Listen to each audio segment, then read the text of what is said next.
Muito bom dia, meu povo, sejam bem-vindos a mais um vídeo aqui do Portal da Liga. E dessa vez vamos fazer mais um giro de notícias sobre o G12. E dessa vez com rodada de Campeonato Brasileiro, vamos fazer um giro de notícias sobre todos os times. Sem mais enrolações, bora pro vídeo. O Atlético Mineiro jogou ontem e perdeu por 2-1 para a equipe do Grêmio em Porto Alegre. Vitor Hugo marcou o único gol da equipe atleticana. Natanael foi expulso aos 17 minutos e desfalcou a equipe durante toda a partida. O time soma apenas 2 pontos em 12 possíveis. Fora de campo, o clube foi condenado pela FIFA a pagar 1,6 milhão de dólares ao palestino pela contratação de Ivan Roman. O prazo de pagamento é 45 dias. Em caso de não pagamento, o clube sofre risco de transfer ban. O Atlético comprou 5% do jogador por 1,5 milhão de dólares e pagou apenas 500 mil em 30 de setembro de 2025. A segunda parcela venceu em 30 de janeiro de 2026. A terceira vence em 30 de abril de 2026. O Botafogo jogou ontem pela pré-Libertadores e eliminou o Nacional de Potosí. No agregado, venceu por 2-1. Jogo de ida terminou 1-0 em Potosí e na volta o Botafogo venceu por 2-0 no Newton Santos. Alex Telles marcou com um bonito gol de cavadinha e Danilo fechou a conta. O Glorioso vai enfrentar o Barcelona de Guayaquil na próxima fase da Libertadores. John Textor volta ao comando da Eagle Football, empresa que controla o Botafogo. Ontem, a Justiça Brasileira negou o pedido para colocar John Textor como réu nas ações da SAF. O Corinthians entrou em campo ontem e empatou com o Cruzeiro em 1-1 no Mineirão. João Pedro Choca marcou aos 36 do segundo tempo. Antes da partida, jogadores fizeram manifestação antirracista em apoio a Hugo Souza, que acabou sofrendo ofensas racistas de torcedores da Portuguesa. O Ministério Público solicitou novas medidas contra André Sanches. Dentre elas, o ex-presidente do Corinthians teve que entregar o passaporte espanhol, mostrar registros de ligações do dia 30 de setembro de 2025 até 25 de fevereiro de 2026 e há investigações sobre movimentações que somam 581 mil reais entre 2018 e 2021. O Cruzeiro empatou com o Corinthians em 1-1 no jogo de ontem. Matheus Pereira marcou o único gol da equipe celeste. O empate aconteceu após uma expulsão de segundo cartão amarelo de William, lateral direito da equipe celeste. O time soma até o momento 2 pontos em 12 possíveis. E no estádio, ontem, Tite foi vaiado por toda a torcida no Mineirão. E há uma pressão para a saída do técnico celeste. A diretoria ainda não se posicionou, mas até o momento não há informações se o técnico realmente continuará ou se deixará o cargo. O Flamengo se prepara para o jogo decisivo da Recopa contra o Lanús hoje no Maracanã. E pode contar com reforços importantes para esse jogo. E são 3. Jorginho volta após lesão na coxa sofrida na Supercopa diante do Corinthians no dia 1º de fevereiro. Bruno Henrique retorna de desconforto no pubis. Arrascaeta estava fora dos planos por dores musculares, mas já está de volta. Já Saúl, operado no joelho esquerdo, será reavaliado no dia 9 de março e pode ter atualizações positivas do volante espanhol. O Fluminense entrou em campo ontem e perdeu para o Palmeiras por 2-1.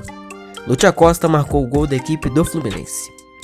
O mesmo Lúcio Acosta saiu com um problema na coxa. Ele será reavaliado e teremos mais notícias sobre o estado de saúde, se realmente teve uma lesão grave ou apenas um desconforto, nos próximos dias. Facundo Bernal foi outro que deixou o campo após choque com Vitor Roque. Fora de campo, o clube busca o centroavante nesta última semana de janela.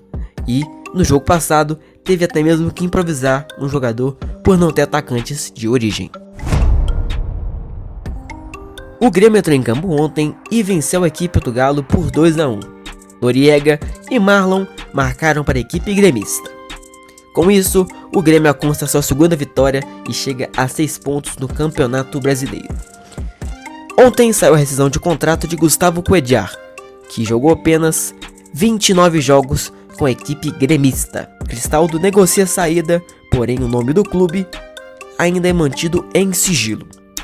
O clube convocou conselheiros para votar entre a saída da Libra e a entrada na LFU.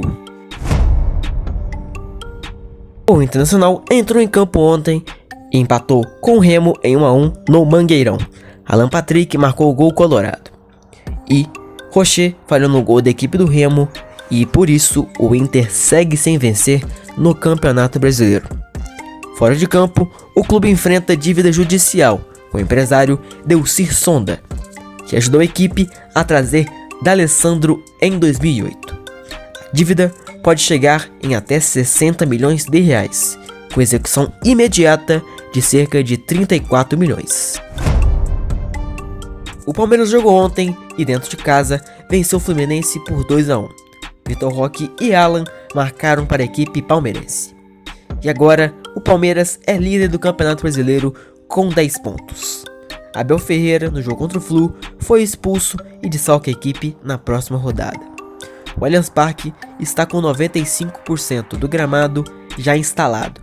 A previsão de liberação é de cerca de uma semana. Com isso, o Palmeiras pode mandar uma eventual final de Campeonato Paulista no Allianz Parque. O Santos fecha novo patrocínio Master. A Novibet chega com um contrato de 3 anos. O valor fixo é de 35 milhões por temporada, podendo chegar até mesmo a 50 milhões de bônus, totalizando 85 milhões de reais anuais. Entretanto, para esses bônus serem alcançados, os torcedores do Santos têm que entrar na plataforma e o clube arrecada 25% da receita anual gerada por torcedores na plataforma, podendo chegar a um teto máximo de 50 milhões de reais por ano. Hoje, o clube enfrenta o Vasco às 19 horas e a permanência do técnico Juan Pablo Vojvoda depende somente do resultado e também do desempenho dentro de campo. O São Paulo venceu ontem o Coritiba em Coritiba por 1-0 com a equipe reserva. Cauli marcou para a equipe são paulina. E agora, empatado com o Palmeiras com 10 pontos, assumiu a liderança do campeonato. Crespo foi sondado pelo River Plate após saída de Marcelo Gallardo. Entretanto, o técnico descartou qualquer interesse e falou que está focado na equipe paulista. A multa estimada é em 3 milhões de euros, cerca de 15 milhões e meio de reais. O Vasco enfrenta o Santos hoje às 19 horas e deve contar com mudanças no plantel inicial. Lucas Piton deve retornar à lateral esquerda no lugar de Puma Rodrigues. Nuno Moreira começa no banco. No lugar dele deve entrar Marino Rinestrosa. Thiago Mendes voltou a ficar disponível após se lesionar. O clube, nesse exato momento, tem 6 meses para pagar a multa de Fernando Diniz. No momento, no radar da equipe cruzmaltina, temos Renato Gaúcho e Marcelo Gallardo. Até o momento, somente isso foi divulgado na mídia, porém nos próximos dias teremos atualizações sobre quem será o técnico e quem está sendo procurado pela equipe do Vasco. E esse foi mais um giro de notícias sobre o G12. Se você gostou, curta, comente e compartilhe. É muito importante que você deixe o sininho ligado para que você não perca nenhum conteúdo sobre os 12 grandes do futebol brasileiro. Eu me despeço por aqui. Esse foi mais um giro de notícias comigo, o JVJ.